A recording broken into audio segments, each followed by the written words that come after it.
call me by whatever name you see fit, but know this and understand that I have never once lied to you. But we all know who has, don't we? Hell, John Cena has made a career out of lying to you all. He earns your trust hidden behind his porcelain smile, but don't be fooled. He is no man, he is beast. Nous sommes le 2 mars 2025 au moment où j'enregistre ces mots, et hier soir, lors d'Elimination Chamber, Toronto a vu l'histoire. Quelque chose qu'on pensait inimaginable s'est produit. Après 23 ans de carrière à la WWE et près de 20 ans en tant que héros des fans, John Cena a vendu son âme au diable, au Final Boss. On en parle dès maintenant. Bonjour à toutes et à tous, c'est Gaël, on se retrouve dans une nouvelle vidéo. Vous l'avez compris, il est temps de revenir sur cette Elimination Chamber qui était, on peut d'ores et déjà le dire, historique, notamment pour son dénouement. Mais bien que le dénouement ait été absolument légendaire, on ne va quand même pas occulter le reste du show qui était quand même plutôt solide. Et donc comme d'habitude, on va revenir sur les matchs de la soirée.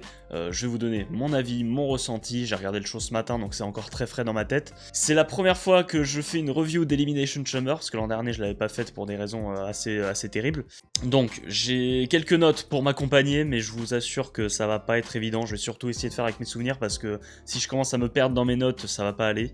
Donc ça va être sûrement très sommaire, sinon allez voir la vidéo de Monsieur Hawkin hein, si vous n'êtes pas content. Là je vais vous faire vraiment avec mon point de vue, on va revenir match par match, et puis on va revenir évidemment sur ce segment final qui a déjà fait le tour du monde et qui est déjà qualifié, et à juste titre, comme l'un des plus grands moments de l'histoire du catch.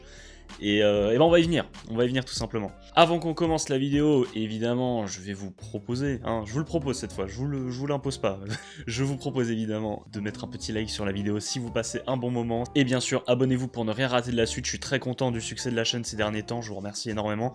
On continue de bosser, pour l'instant la cadence tient le coup, et je vais faire tout mon possible pour continuer sur cette lancée, et je vous propose qu'on se plonge dès maintenant dans la review d'Elimination Chamber 2025 qui s'est déroulée dans la nuit du 1er au 2 mars 2025 dans la magnifique ville de Toronto au Canada. Et on va commencer de ce pas par parler de l'opener. Je vais me décaler pour afficher les matchs évidemment. L'Elimination Chamber match féminin, la vainqueur du match ira certainement challenger Rhea Ripley ou Io Sky à WrestleMania. C'est Liv Morgan et Naomi qui débutent le match, et le match n'a même pas le temps de commencer que Jade Cargill est déjà là. Oui, on entend The Storm is Coming, Jade Cargill se pointe déjà au ring. Et là on commence à se dire, mais est-ce que c'est pas Liv Morgan en fait qui l'a vraiment attaqué, parce qu'on voit la réaction de Liv Morgan qui est paniquée, et Jade Cargill elle fonce vers Liv Morgan, mais au dernier moment elle se retourne et s'en prend à Naomi d'une manière assez violente, elle va l'envoyer contre la cage, contre les pods, tout ça. Bianca Belair est paniquée, elle est dévastée de voir cette scène. Naomi est évacuée et donc d'office éliminée du match, et Bianca Belair rentre tout de suite, mais le truc c'est qu'elle veut aller voir Naomi, comment elle va, parce que elle a quand même pris assez cher. Mais non, elle ne peut pas suivre Naomi, et elle va faire le match, elle va se battre avec Liv Morgan. Elles vont être rejointes par Roxanne Perez à un moment, Roxanne Perez qui a fait une perf plutôt sympa, on lui a donné du crédit dans ce match. On va avoir notamment des belles combinaisons avec Bayley qui est sa rivale du moment, et c'est d'ailleurs Bayley qui va être la première éliminée, enfin après Naomi du coup, mais la première éliminée de manière légal on va dire, je sais pas si on peut dire ça comme ça. Après un Oblivion de Liv Morgan, Roxanne Perez est éliminée par Alexa Bliss après une combinaison avec Liv Morgan. Les trois dernières participantes sont Alexa Bliss, Bianca Belair et Liv Morgan. Et Liv Morgan va éliminer Alexa Bliss après que cette dernière ait porté le Sister Abigail sur Bianca Belair, grâce évidemment à un roll-up. Et on a une finale entre Bianca Belair et Liv Morgan. C'était mes deux favorites, d'une parce que j'ai énormément envie de voir un Bianca Belair contre Rhea Ripley, et de l'autre parce que Liv Morgan c'était mon pronostic au départ, donc je me suis dit yes, j'aurais eu raison. J'ai eu tort et je suis content de m'être trompé, puisque c'est bien Bianca Belair qui remporte ce match avec un Kiss of Death évidemment à la fin. J'avoue que j'y croyais très peu à la victoire de Bianca Belair, et du coup après ça je me demande où est-ce qu'on va aller et comment on va amener tout ça à WrestleMania, parce qu'il y a toujours cette histoire avec Jade Cargill. Est-ce que finalement on va faire Jade Cargill contre Naomi à WrestleMania? Ça me paraît être la direction pour l'instant. À la fin de sa célébration, il y a Rhea Ripley qui vient la retrouver sur la rampe, et Io Sky également qui se retrouve là. C'est une image très très forte, et j'avoue que bon, si on a un Bianca Belair Io Sky, ça me dérangerait pas plus que ça. Si on a un triple menace, ok, je peux tolérer. Mais là, on a l'occasion d'avoir Rhea Ripley contre Bianca Belair. Je pense pas que la WWE va passer là-dessus. Du coup, je pense pas que Rhea Ripley perdra le titre demain à Raw. Et j'espère, en tout cas de tout cœur, qu'on aura ce match. C'est l'un des matchs que j'attends le plus cette année, du coup. Et très content de la victoire de Bianca Belair. Le Chamber était très sympa. Tout le monde a brillé. Il n'y a pas eu de gros cafouillages, si je puis dire.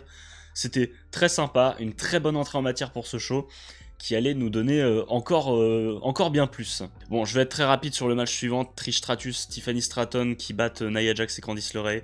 Le match était sympa, il y avait une bonne ambiance, le public était content de voir Tiffany Stratton et Trish Stratus surtout. Victoire des Babyface, j'ai pas envie de m'attarder plus que ça dessus, j'étais pas hyper concentré dans ce match. En plus on sortait d'un Chamber féminin qui était vraiment très très solide. Ouais, j'étais pas des plus investis, c'était bien. On passe à la suite. Et mon dieu, quelle suite. Oh là là, quelle suite. Oh là là. Kevin Owens contre Sami Zayn dans l'Unsanctioned Match. La WWE a dit ne pas être affiliée à ce match. L'arbitre n'avait pas de logo. Et par ailleurs, les lumières étaient complètement différentes. On avait une lumière qui éclairait quasiment exclusivement le ring. Et j'ai trouvé que ça donnait une atmosphère incroyable. Et je trouve que l'atmosphère a déjà décollé à un certain niveau à l'entrée de Kevin Owens. Parce que voilà, la musique de Kevin Owens colle hyper bien à ce genre d'atmosphère. On a eu la petite entrée sympa, les good vibes avec la musique de Sami Zayn. Et puis t'as Kevin Owens, la musique de mec qui veut se battre, le déranger mental. Les regards entre les deux étaient très peu expressifs finalement dans ce match. Ils étaient juste là pour en découdre.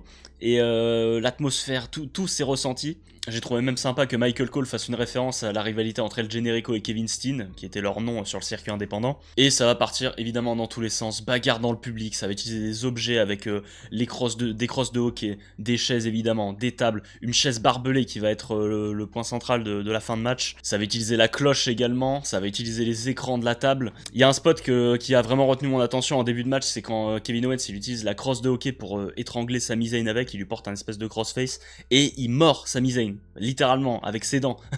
J'ai trouvé ça... Là, on a vraiment souligné le dérangement mental de Kevin Owens. Il est plus vraiment lui-même. Et c'était absolument super. Après, dans cette bagarre à l'extérieur, il y a Sami Zayn qui va faire passer Kevin Owens à travers deux tables où il y avait des boissons. C'était un peu le duty free. Et il y a eu un autre spot assez impressionnant où, en gros, Kevin Owens et Sami Zayn, ils avaient placé des tables juste avant à l'extérieur. 2 tables empilées. Et à un moment, Sami Zayn, il part pour un Hurricane Rana... sur la 3ème corde, et Kevin Owens le contre et le pousse à travers, et il le fait tomber à travers les tables. C'était impressionnant, magnifique, et puis encore une fois dans cette ambiance un peu obscure, ça rend le truc hyper particulier. Ça aurait été encore mieux peut-être que s'il n'y avait pas de commentateur ou je ne sais quoi. Mais finalement, Michael Cole et alors je sais plus trop, il y avait Wade Barrett à la table des commentateurs, mais il me semble pas qu'ils étaient que 2. Pat McAfee, je crois aussi. Ils ont joué un super rôle pour sublimer l'action, surtout à la fin où ils arrêtaient pas de les supplier d'arrêter. Et à chaque dégagement, ils disaient oh les mecs, arrêtez, c'est bon quoi, faut arrêter ça. La seule petite déception que j'ai sur ce match, c'est que finalement, on n'ait pas eu de sang. C'est un petit peu dommage. Alors c'est vrai que ça fait un peu détraqué mental de dire putain il n'y a pas eu de sang, wesh. Mais en même temps le contexte s'y prêtait. On a énormément appuyé sur la stipulation, on a appuyé sur la psychologie, la violence des coups qu'ils allaient se mettre. Et c'est vrai qu'on n'a pas eu de sang à la fin et ça joue pas forcément à la faveur de ce match, même si pourtant le reste était quasiment parfait pour moi. Il y a un moment aussi où Sami Zayn il va porter 2 exploders souplex, dont une deuxième qui termine dans une chaise qui était placée au milieu du ring. Une chaise sur laquelle Sami Zayn était retombé juste avant avec une Fisherman Buster il me semble. Sami Zayn va passer à travers une autre table avec un nouveau Fisherman Buster depuis la 2ème corde. Enfin ça va partir dans tous les sens sur ses coups avec la chaise barbelée, une vilaine chute de Kevin Owens dessus il me semble, avec une Blue Thunder Bomb. Et on a la fin de match où Kevin Owens il place une chaise autour du cou de Sami Zayn. Forcément on joue sur la blessure de Sami Zayn et il va l'envoyer s'écraser sur les poteaux pour lui faire des gros dégâts au cou. Et après ça il va lui porter 2 powerbombs sur l'apron symbolique de Kevin Owens, d'un Kevin Owens heel. Et il va même pas porter de stunner après coup, il finit sur les 2 powerbombs. 1, 2, 3, Sami Zayn s'incline, victoire de Kevin Owens, c'était ce que j'attendais évidemment. Mais Kevin Owens n'en a pas fini, il part à l'extérieur du ring et il va enlever les tapis de protection. On comprend tout de suite son intention, il veut anéantir Sami Zayn et lui porter le package pile driver à même le béton. Et forcément à ce moment-là, on s'y attendait, on l'a tous compris. I hear voices in my head, Randy Orton est de retour et vient régler le compte de Kevin Owens. RKO sur le prize fighter et Orton partait pour le punt kick. Orton a teasé le punt kick, mais il a été évidemment arrêté par la sécurité, et il va d'ailleurs mettre des RKO à toutes les sécurités, mais Kevin Owens va s'enfuir. Le programme semble assez clair pour WrestleMania, je pense. Randy Orton contre Kevin Owens, ça peut être incroyable, et par pitié, faites gagner Kevin Owens. En tout cas, merci beaucoup messieurs, c'était une folie, incroyable match, et le match qui passe après, c'est le dernier qui nous reste. On n'a pas fini. Le Chamber masculin, et oui, la décision de Cody Rhodes arrive à la fin de ce show. C'est Seth Rollins et Drew McIntyre qui démarrent le match. Qu'est-ce que c'est plaisant de les voir se battre tous les deux, putain, ils sont trop bons, ils s'entendent trop bien, tout est trop bien. Damien Priest entre à son tour, il va y avoir une grosse confrontation avec Drew McIntyre évidemment. Après c'est Logan Paul, John Cena rentre à son tour et puis il fracasse tout le monde. J'ai été surpris de voir Cena rentrer avant CM Punk d'ailleurs, je pensais que Cena rentrerait en dernier. Cena il a une grosse phase, il met des attitude adjustment à tout le monde, il se débarrasse de tous les autres, et il met un 5 knuckle shuffle à Logan Paul et Claymore de Drew McIntyre, de nulle part, comme ça. Et j'avoue que là, ça aurait pu être stylé si John Cena avait été éliminé maintenant, mais on ne savait pas encore ce qui allait se passer après. Mais du coup, après ça, Drew McIntyre, il part pour le tomber, mais non, Damien Priest le rattrape, roll-up, et Damien Priest élimine Drew McIntyre. Mais bon, voilà, Drew McIntyre, il kiffe pas, on savait bien, donc Claymore kick sur Damien Priest qui va être éliminé par Logan Paul, il me semble, qui va l'achever d'un superbe frog splash du haut du pod de l'Elimination Chamber. Et donc Damien Priest est éliminé également. Le programme semble clair là également pour Damien Priest et Drew McIntyre. C'est vrai qu'on espérait peut-être un peu mieux pour ces deux-là, mais je vais pas forcément bouder mon plaisir parce que j'avais bien aimé leur match l'an dernier et j'aime beaucoup ces deux gars-là, donc écoute, au moins on est sûr de les avoir à WrestleMania. Punk entre en dernier, il s'occupe de Logan Paul qui était le seul à l'attendre. On va avoir une belle confrontation avec John Cena et Punk, mais qui va être interrompue par Seth Rollins. Les deux se prennent dans les bras d'ailleurs, c'est mignon tout ça, mais bon, Rollins gâche la fête. CM Punk va finalement éliminer Logan Paul avec un GTS. Ouf, le public était soulagé. Le public, pendant tout le match, jusqu'à son élimination, a chanté contre Logan Paul. Des fuck you Logan, des Logan sucks. C'était le public, elle a été vocal pour le coup, là il n'y a pas de souci. Il nous reste donc Seth Rollins, John Cena et CM Punk, et d'ailleurs ces deux derniers vont s'allier pour se débarrasser de Seth Rollins et pour pouvoir enfin se la donner en 1 contre 1. Le public est zinzin, on est de retour en 2011. Cena va placer le STF, mais CM Punk va le retourner et porter l'Anaconda Vice. Vraiment, là, on est de retour à l'époque. CM Punk va se dégager d'un attitude adjustment à un moment. Mais Seth Rollins revient, il va détruire John Cena, il va l'envoyer dans le pod avec une violence absolument incroyable. Et il peut enfin s'occuper de CM Punk, il va même lui caler un stomp. Mais CM Punk va se dégager. Et d'ailleurs, là, ça va être aussi mon petit point noir sur ce match. J'ai trouvé qu'on en a fait un petit peu des caisses avec notamment John Cena et CM Punk, qui se sont dégagés de 18 finishers. Punk, je crois qu'il a tanké deux ou trois attitudes adjustment, un stomp de Rollins. Mais je trouve que Punk, on a un peu abusé sur le dégagement des finishers. Mais bon, à ce moment-là, on s'en fout un petit peu. Mais c'est vrai que j'ai trouvé que c'était un peu too much, notamment avec ce final, parce que du coup, Seth Rollins va être éliminé avec un combo JTS into Attitude Adjustment. Et à la fin, on a donc John Cena et CM Punk qui étaient les deux grands favoris de ce match. Et j'ai trouvé qu'on a un peu abusé, les deux se dégagent des finishers de l'un et de l'autre. GTS, AA, voilà tout ça. Et on arrive à ce moment qui est le tournant du match. Rollins n'était pas encore sorti de la cage et va porter un stomp sur CM Punk, un sacré stomp sur l'extérieur du ring. Et John Cena, en opportuniste, vient se saisir de CM Punk. Il a compris tout de suite qu'il faut capitaliser. Porte le STF. Seth Rollins est excellent. Il est en train d'observer la scène et il dit à CM Punk, meurs, voilà, c'est ça que je veux. Rollins est excellent et CM Punk s'évanouit. Il passe out dans le STF de John Cena. John Cena remporte l'Elimination Chamber sous les yeux d'un Seth Rollins qui était complètement enjoué de cette scène. Il avait l'air soulagé à ce moment-là, c'est comme si vraiment son pire ennemi était décédé littéralement. Et donc oui, John Cena remporte ce match. J'avoue que sur le moment, on s'y attendait, mais j'étais un petit peu... c'est vrai que, on l'a pas vu depuis le Royal Rumble, il revient comme ça, comme une fleur. Il se dégage de 42 finishers. Ouais. Mais on avait quand même déjà un petit indice sur ce qui allait se passer, parce que on a un John Cena opportuniste, il sait qu'il faut saisir toutes les opportunités s'il veut atteindre son but. Et justement, les opportunités, il va les saisir, ça c'est le moins qu'on puisse dire. John Cena est en train de célébrer, c'est les pétards, les gens sont contents, the time is now, tout ça, les lumières s'éteignent. Cody Rhodes est là, le champion de la WWE, très bien habillé pour l'occasion, là il n'y a pas de souci, The Rock a dû lui offrir de belles chemises. Il est tout beau, les deux hommes se serrent la main, ils se congratulent, Cody Rhodes il a l'air très concerné en tout cas. Et évidemment, voilà le final boss. Et Travis Scott.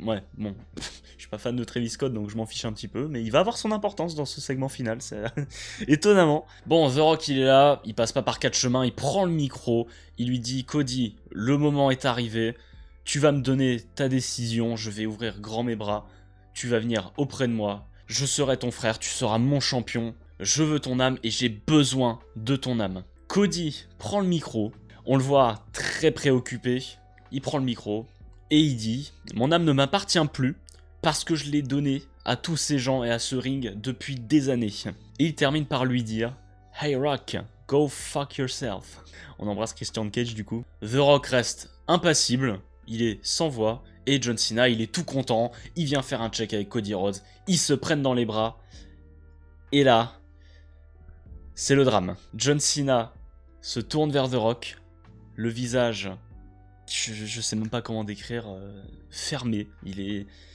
On est en train de se dire « Ah, quoi ?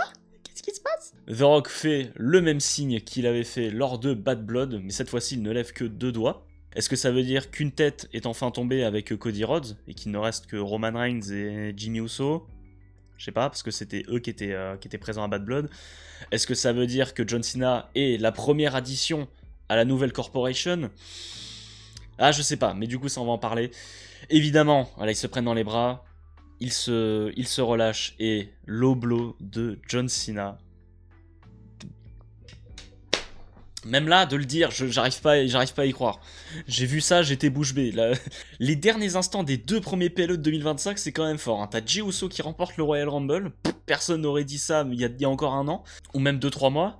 Elimination Chamber, John Cena tourne heel. Un truc qu'on attendait depuis 2005 et qu'on n'a pas vu depuis 2005. Enfin, ça fait 20 ans qu'on attend ce moment. Et oui, et après, s'ensuit forcément un violent passage à tabac. On va frapper Cody Rhodes avec la montre de Dusty Rhodes, avec le micro, avec le titre de la WWE. John Cena va poser d'ailleurs avec la ceinture. Travis Scott va d'ailleurs aider John Cena et The Rock à maintenir Cody Rhodes au sol pour le frapper avec la ceinture où est écrit Cody's Soul, l'âme de Cody Rhodes, et avec en dessous la date du décès de Dusty Rhodes. Cody est en sang, la scène est surréaliste. Les 2 hommes posent sur la dépouille de Cody Rhodes. Michael Cole vient à la fin pour s'assurer que Cody Rhodes va bien. Qu'est-ce que c'était que ça ? Qu'est-ce que c'était que ce bordel ? Voilà, c'est exactement ce que j'ai écrit, c'est ma dernière note sur mon Google Doc. Qu'est-ce que c'était que ce bordel ? On a imaginé des dizaines de scénarios. On a imaginé que Cody Rhodes tourne heel avec The Rock, qu'il tourne heel peut-être plus tard, qu'il ne tourne juste pas heel et qu'il laisse tomber The Rock. Mais je pense pas qu'on était tant que ça à imaginer le heel turn de John Cena.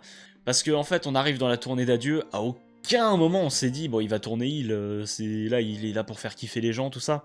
Non, je pense qu'il est surtout là pour se faire kiffer, c'est un truc qu'il a dû attendre depuis des années, mais il pouvait pas le faire parce que il était retenu, les gens étaient trop fans de lui, surtout les enfants. Comment tu expliques aux enfants du jour au lendemain que John Cena est devenu le plus gros des oncles ? Je pense que la WWE se permet ça parce que maintenant elle a Cody Rhodes, qui est le nouveau John Cena, et je pense que ça peut même énormément servir à Cody Rhodes, au-delà de servir à John Cena et qu'il se fasse kiffer tout ça. Je pense que ça peut beaucoup servir à Cody Rhodes parce que les fans de John Cena, pour beaucoup, vont peut-être se ranger du côté de Cody Rhodes. Et je vous avoue, là, je suis très curieux de voir ce que ça va donner avec John Cena, mais si le match a bel et bien lieu et qu'on a le 1 contre 1 et que, admettons, on n'a pas de CM Punk qui s'intègre, mais après, même si John Cena avait pas tourné heel, j'aurais été pour Cody Rhodes. Mais là, je suis à fond derrière Cody Rhodes. Limite, j'ai été vraiment blessé premier degré que John Cena tourne heel, là. Et je pense que c'est le cas d'énormément de gens. Mais en tout cas, ça donne beaucoup de grains à moudre pour la WWE pour le reste de l'année. Ça vient conclure un Elimination Chamber qui restera à jamais dans l'histoire, certainement l'un des plus grands chambers de l'histoire. Enfin, ça c'est à débattre, c'est le temps qui nous le dira, mais c'est vrai qu'au-delà de ce segment final, on a eu du très bon catch, des bonnes histoires de raconter. Il y a des belles choses qui se préparent pour WrestleMania, avec ce Bianca Belair et Rhea Ripley, Randy Orton, Kevin Owens, Damien Priest, Drew McIntyre, et très certainement du coup John Cena contre Cody Rhodes. Mais c'est vrai que pour le coup, par exemple, je m'attendais peut-être à voir Roman Reigns faire quelque chose auprès de Seth Rollins. Et finalement, quand on voit la fin du Chamber masculin, on a plutôt l'impression qu'on se dirige vers un nouveau Seth Rollins contre CM Punk. Donc du coup, qu'est-ce qu'on fait de Roman Reigns ? Enfin, on va bien voir. Est-ce qu'on va peut-être vraiment faire le triple menace finalement ? J'espère pas en tout cas. Quoi qu'il arrive. Voilà, j'ai juste hâte de voir la suite, comme à la fin de chaque show. Et ouais, c'était légendaire. Bon, Voilà, je pense que j'ai dit ce que j'avais à dire, j'ai essayé de faire tenir ça sur pas trop longtemps, la vidéo devrait pas être trop longue. En tout cas, si la vidéo vous a plu, je vous invite à mettre le petit like, évidemment, ça soutient énormément la chaîne. Abonnez-vous pour ne rien rater de la suite. Je vous rappelle qu'il y a une énorme vidéo qui est en préparation, voilà, je continue de teaser. La fin de l'écriture est très proche, et je pense que je vous mettrai un premier indice sur la thématique de la vidéo quand l'écriture sera terminée. Et ouais, du coup, au vu du rythme où j'avance, je vous donne, disons, fin mars. Peut-être fin mars, la vidéo sort. Voilà, j'espère. Sur ce, je vous dis au revoir et à la prochaine pour plus de catch.